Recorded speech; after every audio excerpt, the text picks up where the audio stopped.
I thought I had my life figured out, a loving wife, a quiet home, everything under control. But one scorching afternoon, everything spiraled out of control when my mother-in-law walked into the backyard wearing almost nothing. What started as harmless small talk turned into something I never saw coming. Now, I am tangled in a web of lies, forbidden desire, and one massive mistake that could destroy everything. You will not believe how far things went and how it all unraveled.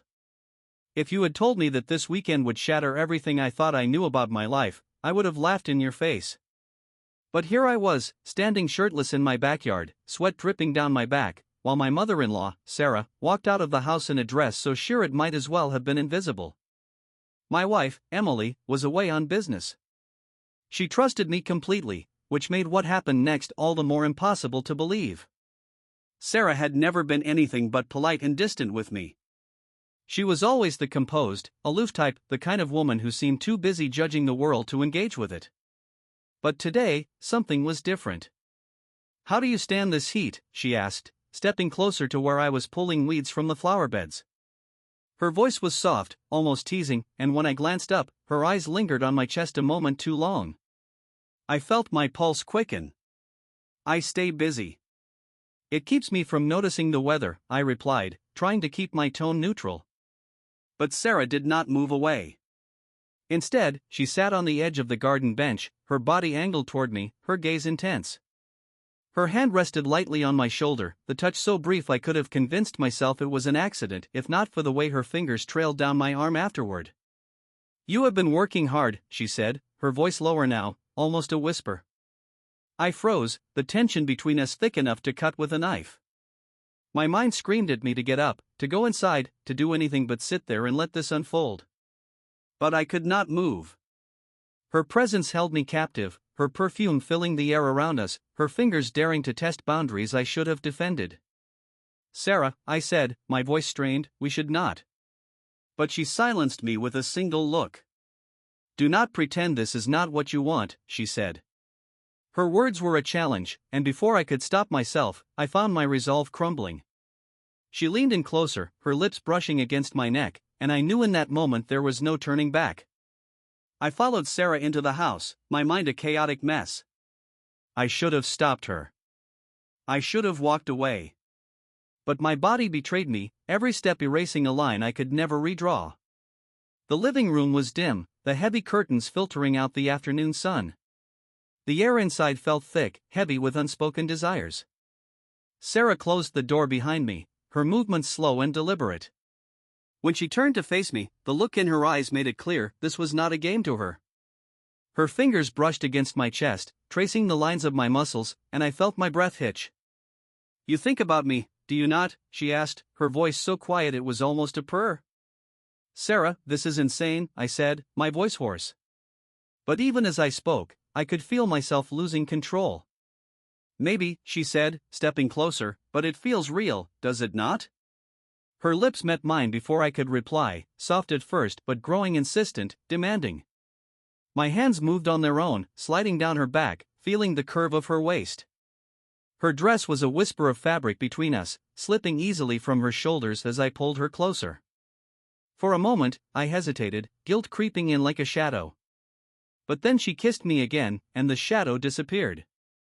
We stumbled to the couch, her body pressed against mine, her breath warm against my skin. Everything about her was intoxicating, the way she moved, the way she moaned softly when my hands explored her curves, the way she whispered my name like a secret she could not keep. But just as we were lost in the moment, a noise shattered the silence, a car pulling into the driveway. I froze, my heart pounding in my chest. Sarah looked at me, her eyes wide with panic. "Emily," she whispered, her voice trembling. Panic surged through me as the sound of the car engine died. Emily was back.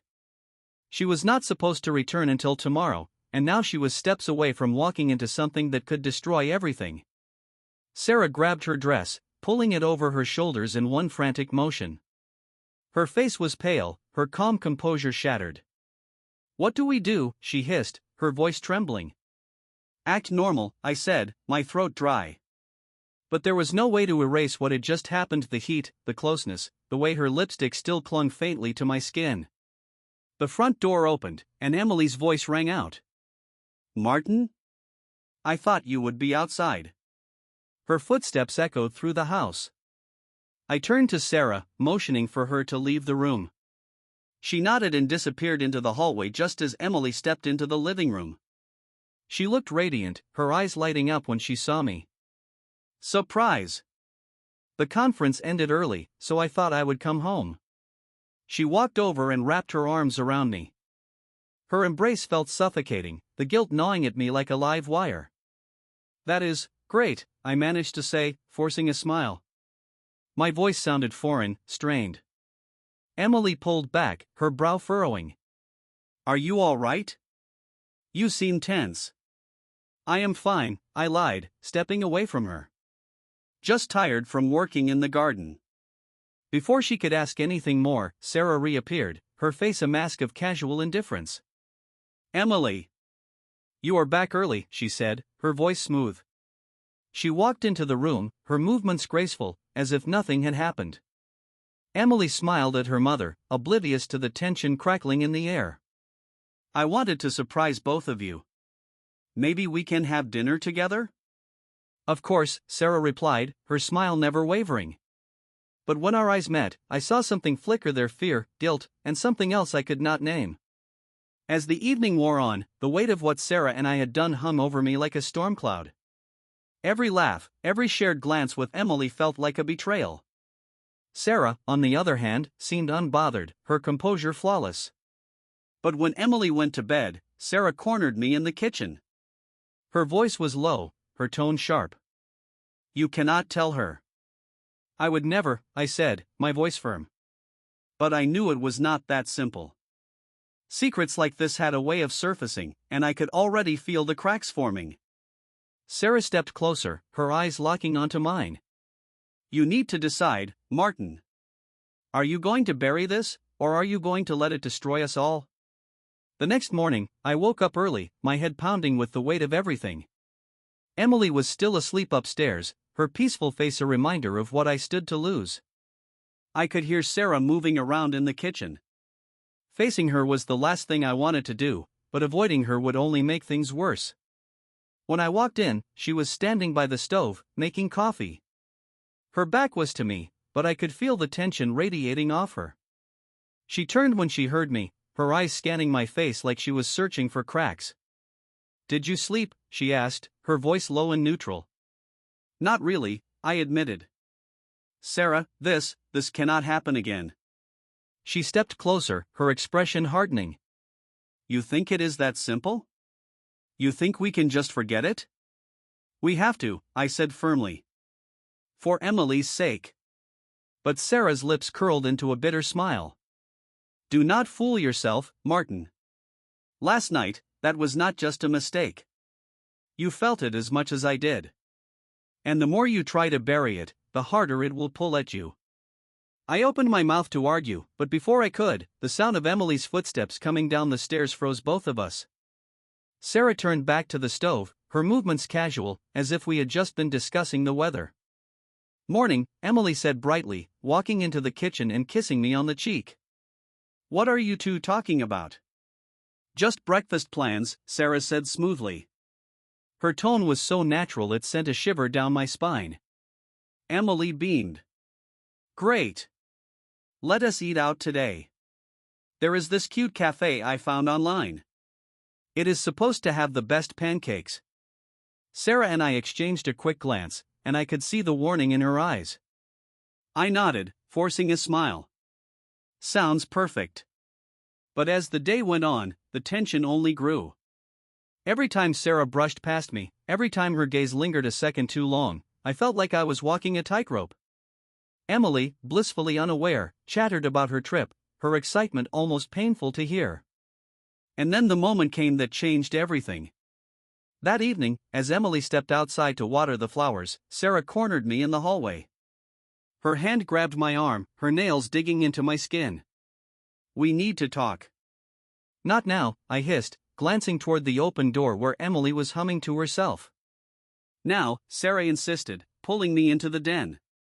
She closed the door behind us, her expression stormy. You think you can just ignore this, Martin? Pretend it never happened?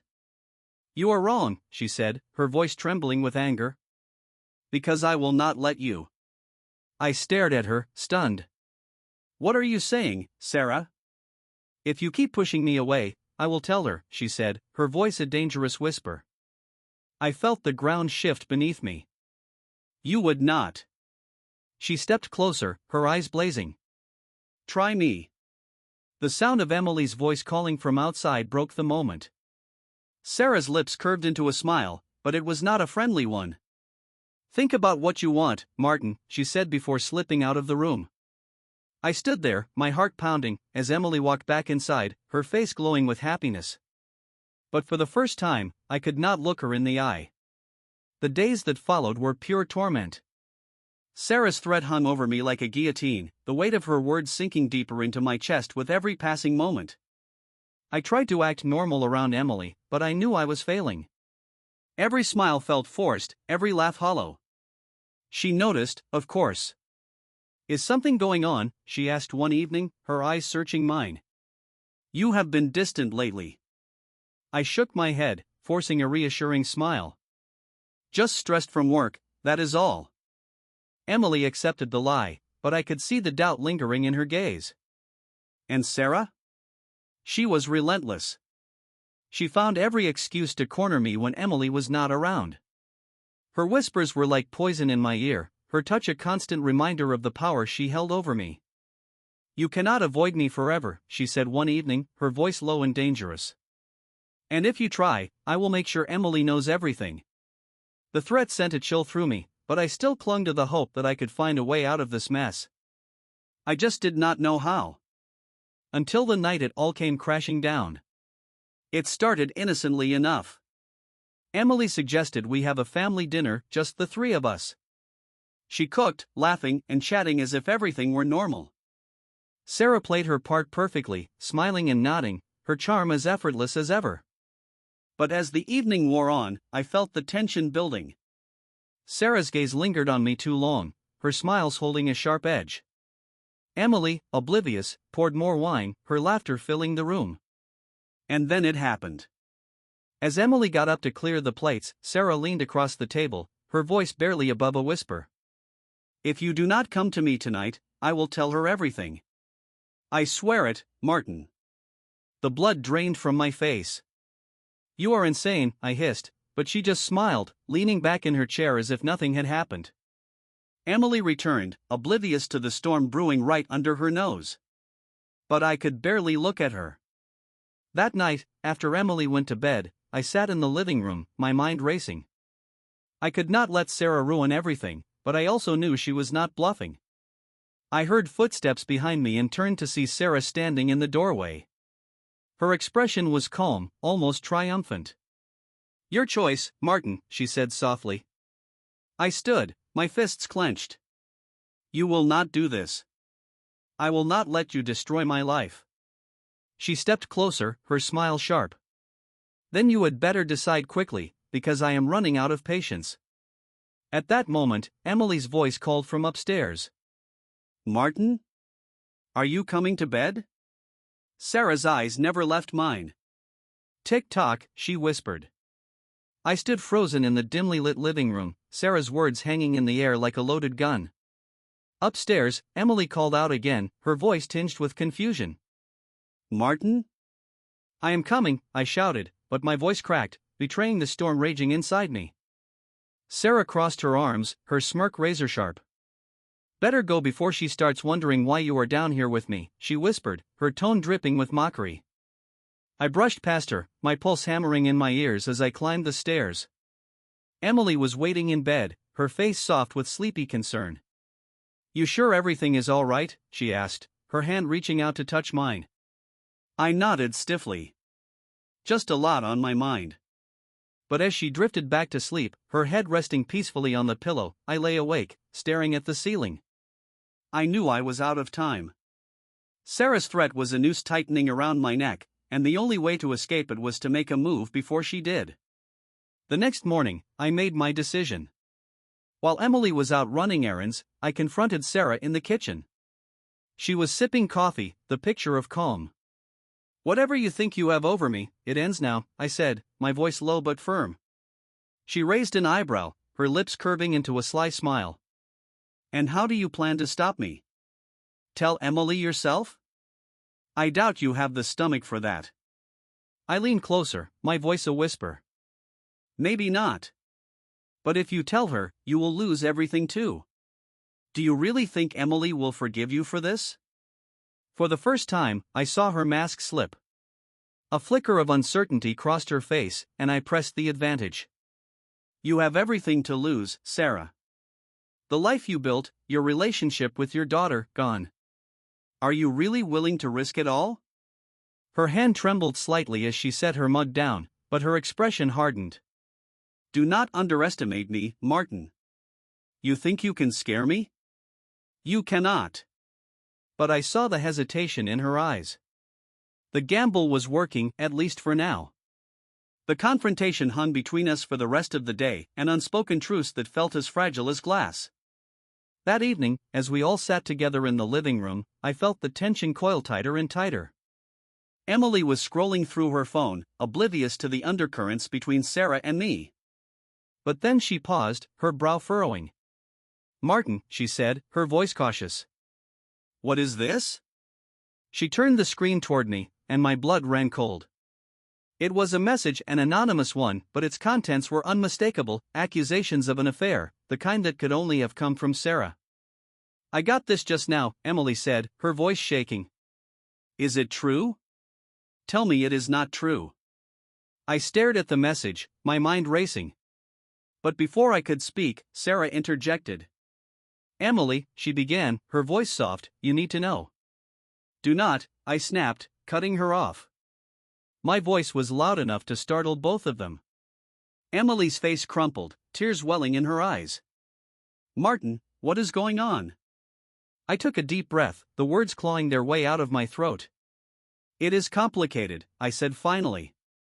Complicated? Emily repeated, her voice rising. What does that even mean? Sarah stepped forward, her face pale but determined. It means he is not the only one to blame. Emily turned to her, her expression shifting from confusion to disbelief. What are you saying? Enough! I shouted, my voice echoing in the room. We need to stop this now. Emily, I made a mistake. A terrible one. But it was not what you think. Please, let me explain. The truth spilled out in fragments, the words heavy with shame and regret. Emily listened, her face a mask of pain and betrayal. When I finished, the silence was deafening. Then Emily stood, her voice trembling. I need time. Both of you, stay away from me. As she walked out, the weight of what I had done settled over me like a shroud. Sarah stared at me, her eyes unreadable. You gambled, she said quietly. And it looks like you lost. I said nothing, my gaze fixed on the door Emily had just walked through.